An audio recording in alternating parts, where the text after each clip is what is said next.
तर मित्रांनो, पी-एस ट्रेडिंगमध्ये तुमचं स्वागत आहे, ज्यामध्ये आपण नवीन जे अपडेट असतील स्टॉक मार्केटच्या बाबतीत, कोणत्या शेअरच्या बाबतीत, ते आपण ह्या व्हिडिओमध्ये डिस्कस करायचा प्रयत्न करणार आहे. तर व्हिडिओ ओन्ली फॉर एज्युकेशन पर्पजसाठी आहे. कोणत्याही प्रकारे बाय किंवा सेल रिकमेंडेशन अजिबात नाही आहे. तर जे पण आपण ह्या व्हिडिओमध्ये डिस्कस करणार जे पण कंपनीच्या बाबतीत जे पण नाव असतील, ओके, तर त्याला फक्त आणि फक्त एज्युकेशन पर्पजसाठी घ्या. बाय किंवा सेलसाठी बिलकुल पण नाही आहे. तर सगळ्यात पहिल्यांदा जर आपण येऊया टाटा मोटरच्या बाबतीत, तर टाटा मोटरमध्ये काय चालू आहे. टाटा मोटर आपल्याला बघायला भेटतो की हेवीली टाटा मोटर काय होत चालू आहे. ऑलमोस्ट टॉपपासून जर का आपण बघितला तर जवळपास त्याच्यामध्ये 30-35% 37%च्या आसपास आपल्याला डाऊनफॉल बघायला भेटला होता काही लास्टच्या महिन्यामध्ये. ओके, ऑलमोस्ट ऑगस्टपासून ह्याच्यामध्ये फॉल आपल्याला बघायला भेटला आहे. तर काय ह्याच्यामध्ये चालू आहे किंवा हा जो फॉल आहे, हा वन ऑफ द फॉल यायचं मागचं कारण स्पेसिफिक जे टाटा मोटरचे जे मॅनेजमेंट होते तर त्यांच्याकडून आपल्याला असे व्हिडिओज किंवा असे न्यूज भेटले होते, ज्यामध्ये ते स्वतःहून सांगितले होते की येणारा क्वार्टर त्यांच्यासाठी थोडासा डिफिकल्ट राहू शकतो. बट त्यांनी ते लास्टला ते पण स्टेटमेंट केले होते की अपकमिंग फायनान्शियल इयर 2025-26ला त्यांचे जे सेल्स असतील त्याच्यावर त्यांचा जास्त बिलीव आहे किंवा त्यांचा जास्त रेव्हेन्यू ग्रोथ होऊ शकते, असं त्यांनी कॉमेंट्री दिली होती. तर त्याच बेसिसवरती मार्केट हे ऑलवेज पहिल्यांदा प्राइजन व्हायचा प्रयत्न करत असते. तर कदाचित त्यांचा जो येणारा क्वार्टर असेल तो मे बी थोडासा निगेटिव्ह मे बी निगेटिव्ह अर्थ की थोडेसे सेल्स प्रॉफिट ह्या थोड्याशा गोष्टीमध्ये त्यांना प्रॉब्लेम वाटत असेल, त्याच्यामुळे प्राईस पहिल्यांदाच डाऊन साईड आली असेल. ओके, थोडंसं आपण चार्ट वाईज जरी तुम्ही बघायला गेला तर चार्ट वाईज पण तुम्हाला याच्यामध्ये प्रॉपर जो डिमांड एरिया यायला लागला आहे तो ऑलमोस्ट मी ह्याच्यामध्ये मार्किंग जिथं केलं आहे तर हे त्याचे प्रिव्हियस डिमांड एरिया आहेत, प्रिव्हियस डिमांड झोन आहे.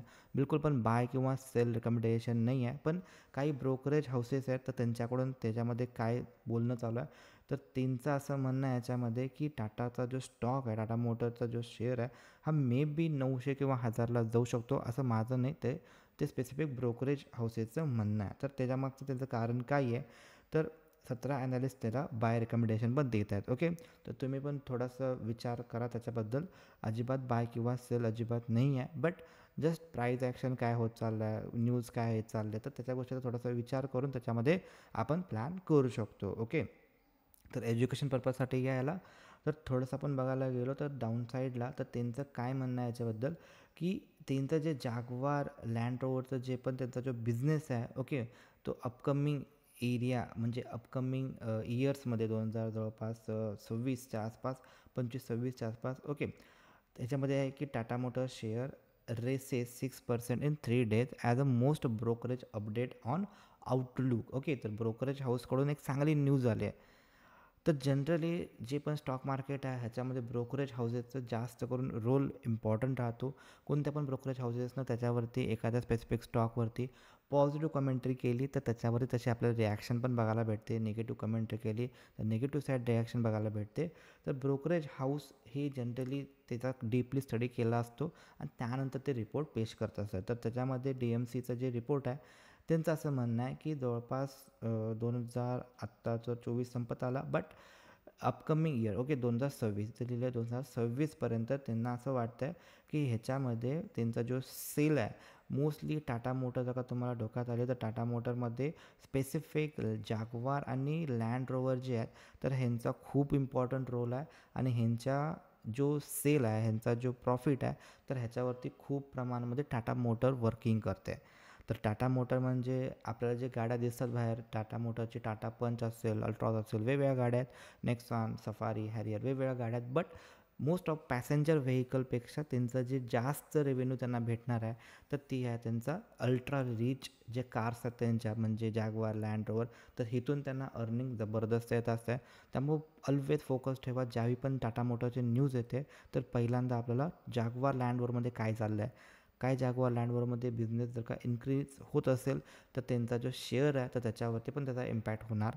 आणि जर का जागवार लँड रोवरमध्ये कुठली पण निगेटिव्ह कॉमेंट्री आली तर त्याचा शेअरवरती निगेटिव्ह रिॲक्ट होऊ शकतो. तर जागवार लँड रोवर खूप इम्पॉर्टंट रोल प्ले करतो टाटा मोटरसाठी. आणि जर का जागवार लँड रोवरचा जर का सेल जर का वाढला ना तर ही खूप पॉझिटिव्ह गोष्ट असेल टाटा मोटरसाठी. तर त्यामुळंच ब्रोकरेज हाऊसेसनं त्याच्यावरती टाटा मोटरसाठी बाय रिकमेंडेशन दिलं होतं. नॉर्मलपासून बायचं रिकमेंडेशन त्यांनी दिलं आहे. ओके, तर थोडासा याच्यावरती तुम्ही स्टडी करू शकता. वाटलं तर हे आर्टिकल तुम्ही वाचू पण शकता. जास्त तुम्हाला इन्फॉर्मेशन मिळून जाईल. सेकंड इम्पॉर्टंट त्याच्यामध्ये न्यूज ही आली होती की टाटा कॅपिटलचा IPO मे बी लॉन्च होऊ शकतो सप्टेंबर 2025पर्यंत. ओके, तर टाटाचं ज्यावेळी पण नाव येतं टाटा, ओके, तर जनरली काय होतं की टाटाचं कधी पण नाव आला, सपोज टाटामध्ये टाटा कुठला IPO आला होता, तर टाटा टेक्नॉलॉजी नावाचा IPO आला होता. तर तुम्ही बघायला त्याच्यामध्ये IPO नंतरनं पण त्याच्यामध्ये चांगली आपल्याला इम्प्रूव्हमेंट, IPOला लिस्टिंग गेन पण चांगले भेटले होते. तर टाटा कॅपिटल नावातच पूर्ण ट्रस्ट आहे. तर टाटाचं जे असतं तर टाटा कॅपिटल ही एक नॉन बँकिंग फायनान्स कंपनी आहे आणि त्याच्यामध्ये RBIच्या नवीन रूलप्रमाणे तर टाटाचा म्हणजे नॉन बँकिंग फायनान्स कंपनी जर का असेल तर तुम्हाला IPO आणावा लागतो. तर हे एक त्यांचा रूल आहे. तर तुम्ही लेटेस्टमध्ये बघितला असाल तर बजाज हाऊसिंग फायनान्सचा पण IPO आला होता. त्याच्या मागचं पण तेच कारण आहे, कारण की ते नॉन बँकिंग फायनान्स कंपनी आहे. तर टाटा कॅपिटल ही एक टाटाची कंपनी आहे आणि जर का तुम्ही ओव्हरऑल जर का तुम्ही बघायला गेला, एक व्ह्यू तुम्हाला दाखवतो मी कोणता पण टाटा मोटर बघू आपण. जर का आपण Tata chemical, okay, Tata motor जर का आपण बघितला तर याच्यामध्ये जस्ट यायचं आहे आपल्याला शेअर होल्डिंग पॅटर्न ह्याच्यामध्ये यायचं आहे. तर इथं जर का तुम्ही प्रमोटर सेक्शनवरती क्लिक केला देन तुम्हाला ह्याच्यामध्ये सगळा पूर्ण गेम समजून जाईल. तर प्रमोटर म्हणजे मालक, ओके, ओनर, त्या कंपनीचा ओनर. तर टाटा सन्स प्रायव्हेट लिमिटेड ह्यांचे स्टेक ह्याच्यामध्ये आहेत. त्यानंतरनं टाटा इन्व्हेस्टमेंटचे पण ह्याच्यामध्ये त्यांचे स्टेक आहेत. ओके, वोल्टास ही पण टाटाचीच कंपनी आहे, तर त्याचे पण त्याच्यामध्ये स्टेक आहेत. त्यानंतर टाटा इंडस्ट्रीज लिमिटेड ह्याचे पण ह्याच्यामध्ये स्टेक आहेत.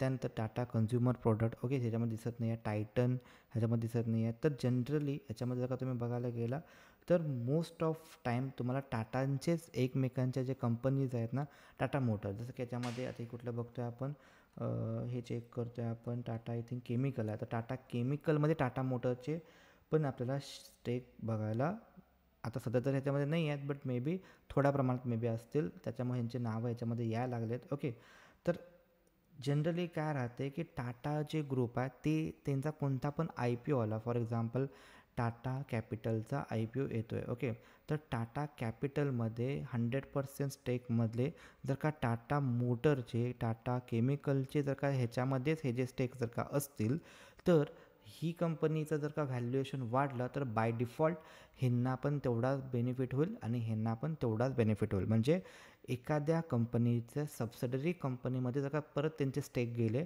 तर त्या कंपन्यांना पण त्याचा बेनिफिट होत असतो. ओके, तर हे तुम्ही बाकीच्या कंपन्यांमध्ये पण बघू शकता.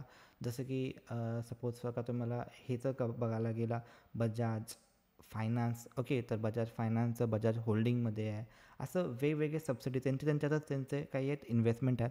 तर जसं की ह्याच्यामध्ये CDSL आणि BSE बघू शकता. ओके, तर व्हॅल्युएशन वाईज त्याच्यामध्ये प्राईस मोमेंटम फ्लक्च्युएट होताना बघायला भेटते. तर टाटा कॅपिटलचा ज्यावेळी पण IPO लॉन्च होईल किंवा जवळजवळ येईल तशा प्रमाणामध्ये टाटा मोटर आणि टाटा केमिकलवरती तुमचा फोकस असणं खूप गरजेचं आहे. बिकॉज टाटा कॅपिटल जसं न्यूज आली की टाटा कॅपिटलचा IPO येणार आहे, मे बी येऊ शकतो, त्याच टायमिंगला जवळपास टाटा मोटर आणि टाटा केमिकलचे स्टेकमध्ये पण तुम्हाला मोमेंटम बघायला भेटलं होतं. कारण की टाटा कॅपिटलचा जर का IPO येणार तर ह्यांचं जर का इन्व्हेस्टमेंट वाढली तर बाय डिफॉल्ट त्यांचे स्टेक कोणी बाय केलं, टाटा मोटर, टाटा केमिकलनी बाय केलं, त्याच्यामुळं त्यांचं पण व्हॅल्युएशन वाढणार. ओके, तर ते तसं प्राईस ॲडजस्ट होत असते. तर हे एक इम्पॉर्टंट रोल होता. त्यानंतरनं जर का तुम्ही बघायला गेला माझगाव डॉक शिप बिल्डिंग, तर ही एक आपली, ओके, तर माझगाव डॉक सगळ्यात चांगली इन द सेन्स PSU कंपनीमध्ये येते आणि याच्यामध्ये जर का तुम्ही बघायला गेला तर जवळपास आपल्याला दिसतं याच्यामध्ये की ते जे नेव्हीमध्ये काम करते, शिप बिल्डिंगमध्ये काम करतात. तर मुंबईमध्ये आहे ऑलमोस्ट आणि ह्याच्यामध्ये प्रायझिंग जर का बघायला गेला तर बऱ्याच जणांना असं वाटेल की 50% डाऊन माझा पोर्टफोलिओ दिसतो आहे. म्हणजे पोर्टफोलिओ इन द सेन्स त्यांच्या पोर्टफोलिओमध्ये जर का तो शेअर असेल तर 50% डाऊन झाला म्हणजे 50% पडला का, तर त्यासाठी मी चार्ट ओपन केलं की 50% कुठंच पडला नाही आहे. हा चार्ट पण ॲडजस्ट झालेला आहे आणि जे प्रायझिंग आहे तर सपोज हा सुरुवातीला तुम्हाला 4,000चं प्रायझिंग दिसत असेल, ओके, 4,600चं प्रायझिंग दिसत असेल, तर आता तो हाफला आला म्हणजे काय झाला, प्रायझिंग कट केला असं नाही आहे. तर दोन प्रकारे प्राईस, शेअरची जी प्राईस आहे ही कमी होत असते. एक असते तर स्प्लिट होत असते. स्प्लिट म्हणजे त्या एका शेअरचे 2 तुकडे, 3 तुकडे, 4 तुकडे, 5 तुकडे कंपेअर टू फेस व्हॅल्यूवरती असते ते. आणि दुसरं म्हणजे बोनस. जर का बोनस दिला कंपनीनं 1:1, 1:2 लाईक दिस, तर तशा प्रमाणामध्ये पण त्याचं शेअरची प्राईस काय होत असते, कट होत असते. तर ही गोष्ट इम्पॉर्टंट आहे की शेअर जर का स्प्लिट झाला असेल तरी पण त्याचं प्राइसिंग कमी होणार. शेअर जर का बोनस दिला तरी पण त्याची प्राइसिंग कमी होते. जस्ट हे प्राइसिंग कमी झालं आहे ना की 50% पडला. बरेच जणांना ही कन्फ्युजन होतं आहे की 4,000ला दिसलेला शेअर 2,000ला दिसतो आहे, चला बाय करूया. तर असं अजिबात नका करू, कारण की लेटेस्टमध्ये जर का तुम्ही बघायला गेला ना, रिलायन्सचा पण हीच गोष्ट झाली होती. रिलायन्स इंडस्ट्री ह्याचा पण IPO हे पण जवळपास इथं किंवा इथं कुठंतरी हे स्प्लिट झाला होता. ओके, रिलायन्सनं आय थिंक स्प्लिट किंवा बोनस दिला, बहुतेक बोनस दिला होता. तर त्यानंतरनं पण हा शेअर पडला आहे. याचा अर्थ असा नसतो की प्रत्येक वेळी एव्हरी टाईम स्प्लिट दिला की वाढणार किंवा बोनस दिला की वाढणार. वाढत असतं, बट टाईम पण लागू शकतो. त्यासाठी प्राईज ॲक्शन पाहिजे, त्यासाठी बेसिक तुम्हाला शेअर मार्केटचं नॉलेज पाहिजे, टेक्निकल पाहिजे. ते जर का तुमच्याजवळ असेल देन तुम्हाला त्याच्यामध्ये प्रॉपर वेला वर्किंग करता येते. तर माझगाव डॉकचा पूर्वीचा फेस व्हॅल्यू स्प्लिट दिला, याचा अर्थ स्प्लिट व्हॅल्यू डिक्रीज झाली असणार आहे. तर पूर्वी त्यांची 10 फेस व्हॅल्यू होती, आता त्यांचं 2 फेस व्हॅल्यू 5 फेस व्हॅल्यू झाला आहे. म्हणजेच 5 फेस व्हॅल्यूचा एक शेअर, 5 फेस व्हॅल्यूचा 2 शेअर. मे बी पूर्वी जर का तुमची 4,600ला जर का सपोज कोणतरी बाय केला असेल तर त्याला करंटली लॉस दिसत असणार, कारण की त्यांच्याजवळ रिमेनिंग जे शेअर ॲड होणार आहेत ते स्टील अजून ॲड झाले नसतील. तर सेबीचा नवीन रूलप्रमाणे 1 ऑक्टोबर 2024 नंतर त्यांनी एक नवीन रूल तयार केला होता की T+1 to 2 working day. Mostly जर का फ्रायडेला हे सगळं झालं असेल तर मोस्टली मंडे किंवा ट्यूजडेपर्यंत तुम्हाला तुमचे जे रिमेनिंग बोनस शेअर असतील किंवा स्प्लिटचे शेअर असतील ते तुम्हाला भेटून जातील, जर का तुमच्याकडं हा शेअर असेल तर. ओके, तर कुठलं पण रिकमेंडेशन नव्हतं, व्हिडिओ ओनली फॉर एज्युकेशन पर्पजसाठी होता. जर का इन्फॉर्मेशन आवडली असेल देन डेफिनेटली लाईक करू शकता, शेअर करू शकता तुम्ही असेच इन्फॉर्मेशन तुमच्या पण फ्रेंडला. जर का व्हिडिओ तुम्हाला आवडला असेल, काहीतरी नवीन गोष्ट शिकायला पण भेटल्या असेल तर डेफिनेटली लाईक आणि शेअर करा. आणि चॅनल नवीन असाल तर जरूर चॅनलला सबस्क्राईब करू शकता.